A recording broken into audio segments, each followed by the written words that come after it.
안녕하십니까. 요즘에 한국 사정에 대하여 누구든지 다 이런 정도의 관심은 있어서 유튜브도 보시고 텔레비도 보시고 다 그런 줄 압니다. 그러나 저는 지만원 박사님 방송 몇 개를 듣고 좀 정리하고 좀 여러 가지를 추가해서 한번 말씀드려보고 싶습니다. 지만원 박사님은 광주 5.18에 북한군 개입을 제대로 밝히시고 또 한국을 살리는 중요한 일을 하시는 분이십니다. 그래서 전능하신 하나님께와 또 개인적인 찬사를 하나님께 기도하고 개인적인 찬사를 드립니다. 지만원 박사님의 참 생명을 바친 위대한 일을 많이 관찰하고 있습니다.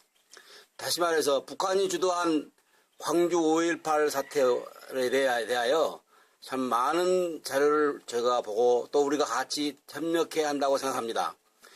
이제 그 강의를 기초로 다시 말해서 트럼프는 과연 전쟁을 할 것인가에 대하여 미국 대통령이 대한민국을 포기할 것인가 지만원 박사의 강의를 중심으로 몇 가지를 추가해서 말씀드리고 싶습니다.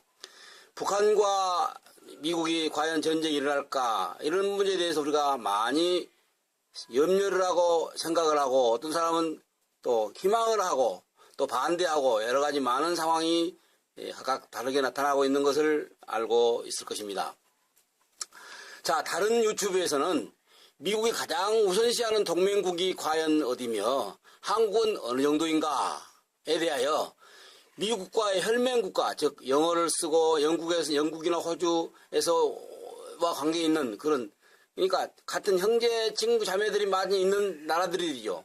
이런 혈맹국가의 5개와는 1차적이고 그 다음에 동맹국은 우리나라와 일본, 프랑스 몇 나라가 스페인 이런 나라들이 협력국가입니다. 동맹협력국가입니다. 그래서 우리나라는 중요한 입장이 있는 것이죠. 물론 중국이라든지 쿠바는 감시국이고 또 브라질이라든지 칠레는 우방국이지만 그러면서 한국은 동맹협력국가로서 상당히 중요한 입장이 있다 하는 부분입니다. 자, 미군 기지가 해외에 많이 있는데 60여 개국이 관리를 하고 있습니다. 대단한 거죠. 한국과 일본의 48%의 미군이 주둔하고 있습니다. 그러니까 대한민국은 세계 패권국인 미국이 동북아시아를 위해서 이렇게 많이 군인이 와 있는 거죠. 그러니까 대한민국은 세 번째라 이겁니다. 일본, 독일, 이태리 이 세 나라는 1차 전쟁을 일으켰던 세계 제2차 전쟁을 일으켰던 나라이기 때문에 여기 그 후에 많이 배치를 했다고 보고 그 다음에 아프리카스탄, 영국 이런 데도 있지만 하여튼 대한민국은 굉장히 많은 특히 한일이 이와 같은 많은 군대를 지금 배치하고 있는 이유는 세계 패권국의 유지를 위해서인 것입니다. 그래서 미국이 동맹국인 남한을 보호하지 못하면 세계의 비방뿐만 아니라 자기의 패권국을 유지할 수 없기 때문에 어쩔 수 없이 중요하게 한국을 보호해야 한다는 것이 미국의 입장인 것입니다. 이 기본 입장이 여기에 매우 중요합니다. 누가 어떻게 말해도 누가 어떤 대통령이나 어떤 사람이 어떻게 말해도 이 관계를 그 전체 미국에서는 무시할 수 없다고 하는 부분에 대해서 우리는 이해를 해야 될 것입니다. 뭐 한국이 좋아서 한국이 필요해서 그게 아니고 이런 면에서라는 부분에 대해서 한국을 보호해야 한다. 이것이 앞으로 북폭을 해서 북한이 없어져도 아마 저는 같은 입장이 있다고 생각합니다. 우리가 알다시피 아시아에도 핵이 많이 있습니다. 이런 핵을 가지고 있는 나라들 관계 속에서 한국의 입장. 그 다음에 초강대군 미국이 전략적으로 꼭 지켜야 할 6개 국가가 있는데 대한민국이 여기에 중요하게 1번으로 표현되어 있습니다. 북한을 경계하고 동아시아에서 중요한 입장이 있는 것이죠. 한국의 위치가 그렇다는 것입니다. 그 다음에 일본, 이스라엘, 독일, 쿠웨이트, 호주 많은 나라가 있는데 하여튼 한국이 전략적으로 미국한테는 중요한 입장이 있다고 하는 것에 대해서 우리는 이해를 해야 한다고 합니다. 다시 말해서 미국의 패권국인 미국이 북한 핵 기술과 이란의 자본으로 핵이 무방비 확산되고 될 상황에 있습니다. 자, 만약에 그렇게 된다면 미국의 9.11 테러와 같은 문제들이 많이 일어날 것입니다. 경찰 국가인 미국이 불안이 가중된다고 해서는 있을 수 없는 일이죠. 그래서 북한의 핵 제거는 이런 점 때문에 어쩔 수 없이 중요하게 이 지역이 중요한 위치에 있다는 것이죠.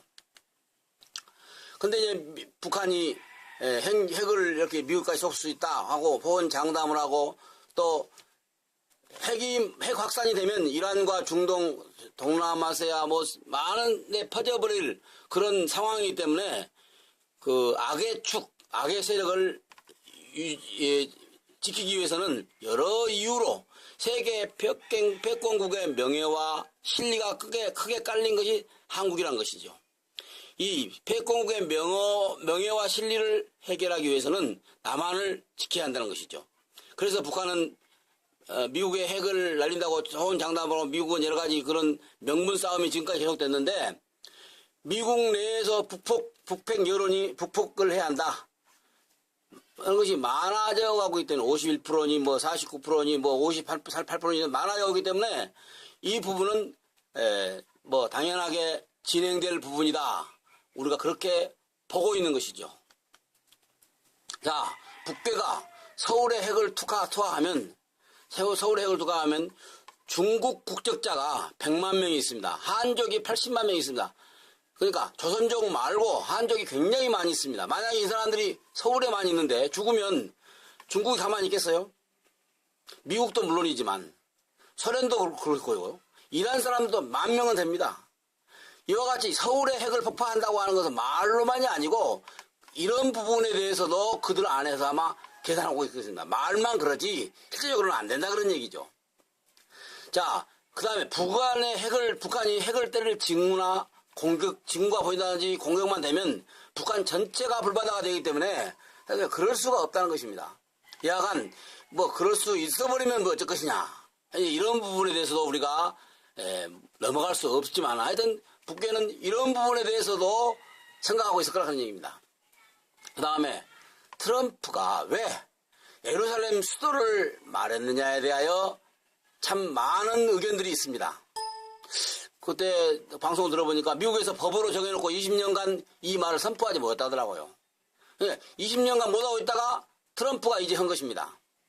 트럼프는 적이 될 수 있는 이 근처의 8나라들,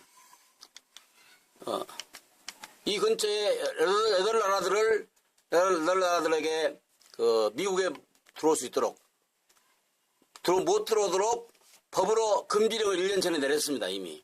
이 모든 걸 해놓고, 그 다음에 선포를 한 것이죠. 그냥 막 선포한 것이 아니고, 여러 준비를 충분히 해놓고, 그래서 중동과 세계가 모두 반대를 해도 예루살렘 수도를 지정해서 공포했다는 것입니다. 중동의 동반자인 이스라엘을 세워준 것이죠. 자,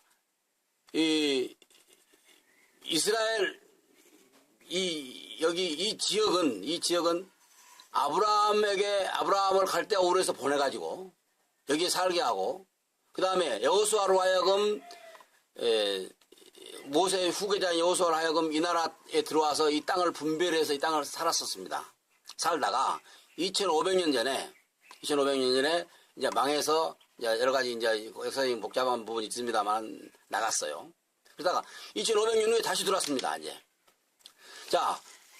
미국 내에 이스라엘 사람이 700만 명이고 이스라엘 내 인구는 630만 명밖에 안 됩니다. 미국에 있는 이스라엘 사람들이 더 많다는 얘기죠. 미국 내 이스라엘 변호사가 20%고 경제적인 능력이 굉장히 큰 그런 나라인데 이 패권국인 미국이 이런 사람들의 이런 입장의 압력을 안 받을 수가 없는 것이죠.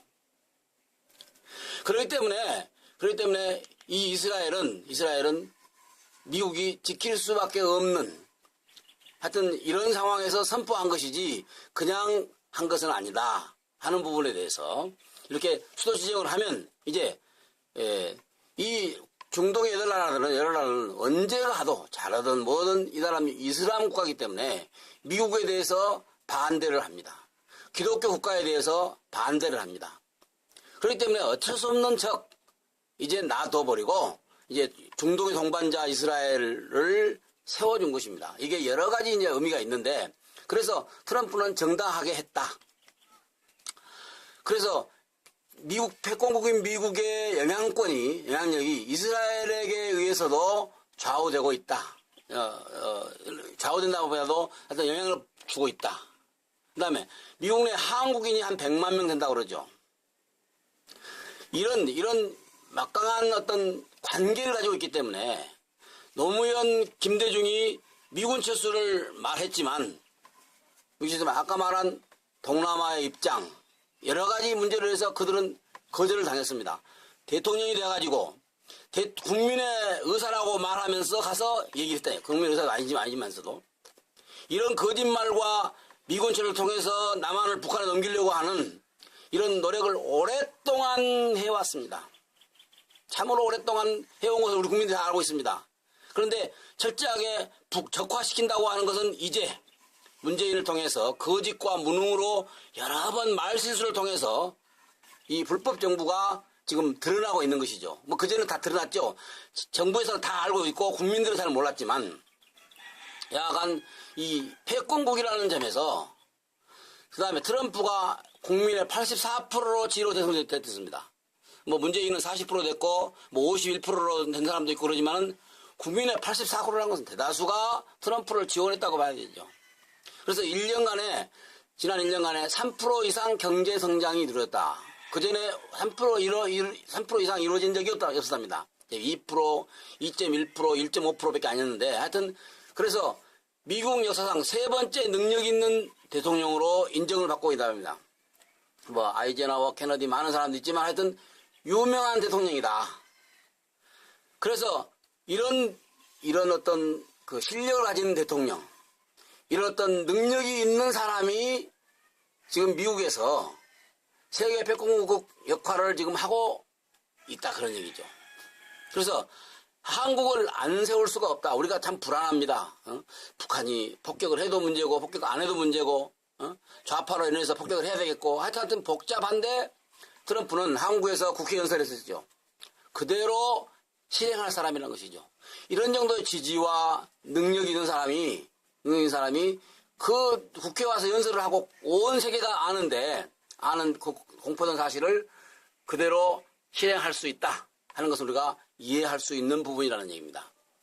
자, 각국의 연간 국방비를 보면은요, 미국은 6,500만 달러입니다. 소련은 500만 달러, 한국이 400만, 중국이 2,000만 달러인데, 만약에 북폭을 했을 때에 미국의 국방비가 이렇게 되고, 소련은 이것밖에 안 되는데, 지금 한국과 비슷하잖아요? 중국은 좀 많지만. 그런데 미국 단독으로 지금 북폭을 한 게 아니라 이런 나라들이 연합군이 되고 하니까 소련은 대항할 능력도 이유도 없다는 얘기입니다. 그 다음에 한미일 연합군이 얼마만큼 강한가. 한국은 국력이 세계 9번째, 군사력 11번째, 경제력 11번째입니다. 미국은 물론 일본 첫 번째지만 일본도 국력과 군사력 7번째입니다. 물론 중국과 러시아는 군대를 많이 가지고 있어요. 그런데 훈련을 못하고 있습니다. 돈이 없으니까. 거짓 정보로 과장된 무기력이라 그런 얘기죠. 무기가 좋다고 말하는데 실제는 그렇지 않다는 얘기죠. 자, 그런 의미에서 이 한미일뿐만 아니라 이런 여러 나라들이 함께 공격하는 이 연합군이 이번 북폭을 하면 소련이나 러시아가 망하려고만 뭔 일을 못하겠습니까? 죽으려고 무슨 일을 못하겠습니까? 자, 중국은 곧 망한다. 많은 말들이 경제적으로, 사회적으로, 정치적으로 지금 이런 말들이 많이 유튜브에 나오고 있습니다. 그걸 뭐 꾸며서 만들었겠어요? 그렇게 강한 큰 땅덩어리 중국은 망할 수밖에 없는 운명의 국가라고 마이클 리 CIA 요원이 말했고, 중국의 2만 개의 파출소가 매년 불지른단 말입니다. 얼마나 치안이 불안하면 2만 개의 파출소가 불지르겠습니까? 한 개의 파출소가 불지르는 문제인데. 예, 국민을 죽이는 중국 6천만 명을 지금까지 죽여왔잖아요. 앞으로 계속, 하여튼 중국은 사람 죽이는 건 일은 보통입니다. 자, 중국이 가장 두려워하는 세력 5개가 뭐냐? 미국. 인도가 또 옆에서 지금 인도와 분쟁을 하고 있습니다. 나토, 러시아, 또 한미일 연합군. 중국이 절대 아시아의 대장이 될 수 없다. 그런 얘기들, 그런 유튜브를 쭉 봤는데, 이런 한미일 관계 속에서 중국과 러시아가 이번 북폭 이후에 간단하지 않다는 얘기죠. 그 다음에 한국산 무기가 잠재력이 있고, 동남아 시장에서 한국산 무기가 또 전쟁이 나면 도와줄 나라, 이런 여러 관계 속에서 북폭을 해도 또 중국이나 러시아가 큰 문제가 없다고 하는 부분이 더 유력한 개념이다. 물론 들어올 수도 있고 안 들어올 수도 있지만, 자, 6.25 전쟁 우리가 잘 알죠. 6.25 전쟁을 많이 누가 잘 아는데 남한이 90%가 파괴됐습니다. 얼마나 심각한 문제입니까? 한국군이 70만 명, 지난번 트럼프가 와서 미국이 3만 5천 명, 10만 명 부상이 됐다. 우리가 얼마나 많은 피해를 본 것이 이 6.25 전쟁이다. 한국군도 300만 명 이상 죽었죠. 나라를 위해서. 예, 중공군도 물론 235만 명이 사망을 했습니다. 개처럼 죽은 거지 와서. 자, 우리는 이와 같은 피해를 봤던 건 6.25 전쟁인데 다시 그런 전쟁이 안 일어나야 되겠지만 15분 내에 평양을 없애본다든지 그런 말들을 보면 우리가 좀 많이 생각해 봐야 되겠습니다만, 2차 한국 전쟁이 발발할 때 중국이 참전할 수 없는 이유에 대해서 산악지형 한미 방위조약의 강화, 미국과의 적대관계, 한미일 연합군이 침략을 하면 중국의 해상권이 마비되어 버린다는 얘기입니다. 그 다음에 중국을 옆에 포위하고 있는 여러 열나라가 중국이 지금 억압을 받고 있는데 언젠가 이 중국을 없애버리려고 한다는 얘기입니다. 그 때문에 중국이 함부로 무슨 일을 할 수 없다. 아주 다 적대관계를 할 거기 때문에. 그 다음에 중국이 한국 전쟁시에 참여를 하면은 6가지 문제가 생기는데, 중국 해군이 전멸해버린다는 얘기죠. 바다에 있는 중국 해군들을 미군이 와서 싹 쓸어버릴 수 있는 것이죠. 얼마나 많은 미국의 전함 것도 있는데 와서 막 부셔버리는 거죠. 중국의 본토가 초토화 되어버린다. 지금 북한 조그마한 나라를 지금 없애려고 지금 미국이 그렇게 많은 군사력을 보내지 않는다고 생각합니다. 만약의 경우에 없애버린다는 얘기죠. 그 다음에 대만도 이때다 하고 침공해 오겠죠. 더 문제는 56개 소수 민족들이 많은 분쟁을 일으킬 수 있는 지금 복잡한 나라입니다. 파출소가 2만 개 불탄다는데 조용하겠습니까? 국내가? 그 다음에 국제적인 비난도 있고, 그 다음에 미국과 전면전이 붙을 수 있기 때문에 이게 쉽지 않은데, 앞으로 통일한국 대통령이 되면 앞으로 이런 나라를 이렇게 국토를 확보할 수 있는 위치에 있는 나라가 우리나라라고 하는 것에 대해서 우리는 좀 많이 생각해 봐야 될 것입니다. 그 다음에 한국전쟁이 발발할지 러시아가 참전 못하는 이유는 뭐냐? 러시아가 참전할 이유도 없고 지금 돈도 없다는 얘기죠. 그 다음에 북한과 혈맹국이 아니라고 지금 했어요. 나토가 있고 미국과 핵전쟁 여러 이유로 러시아도 지금 배치를 북한 쪽에다 하고 있지만 참 나쁜 놈들이 항상 그러는 거죠. 중국은 곧 망한다. 왜? 자, 보세요. 14명 인구 중에 1명만 낳게 되어 있습니다. 이게 2명의 부부가 1명의 자연을 낳게 되어 있는 겁니다. 그런데 사람이 그럴 수 없잖아요. 낳다 보면. 그래서 검은 아이들은 3억 명 이상이 지금 국적이 없는 사람으로 되어 있습니다. 검은 아이들. 그렇게 부르는 거죠, 그냥. 그래서 이 사람들은 국적이 없으니까 죽여도 살인 성립이 안 됩니다. 그래서 자기들 잡아다가 장기식을 해서 중국은 돈을 번답니다. 그 인간이 사는 나라입니까? 이런 나라가? 마음대로 죽이고 참 불행한 지역. 자, 중국과 미국 관계에 있어서 중국은 좀 있다가 지금 아직 부족하니까 미국과 전쟁을 해야 될 상황이라 이거죠. 언젠가는 미국을 쳐야 되겠다는 얘기죠. 근데 미국은 중국이 지금 커가니까 빨리 전쟁을 해야 할 입장이라는 얘기죠. 자, 이 관계에서 이번에 전쟁이 나면 중국은 망하게 되는 것이죠. 이번 중국을 개입하면 미국은 기회가 좋은 거지. 한번 쓸어버리는 거죠. 중국이 망한다는 얘기죠. 망해서 민주주의 국가가 나와야 되죠. 중국의 재정과 국가 위기에 대해서 중국을 대항하여 미국을 대항하여 싸울 수가 없고 미국을 대항해서 북한에 들어올 경우에 들어올 수가 없다는 것이죠. 자, 이와 같이 북폭을 하면 이들은 망하기 때문에 지만원 박사는 미국은 100% 북폭을 한다. 1000%라는 말은 없는 건데 1000% 북폭을 한다. 이런 의견을 제시한 것을 들었습니다.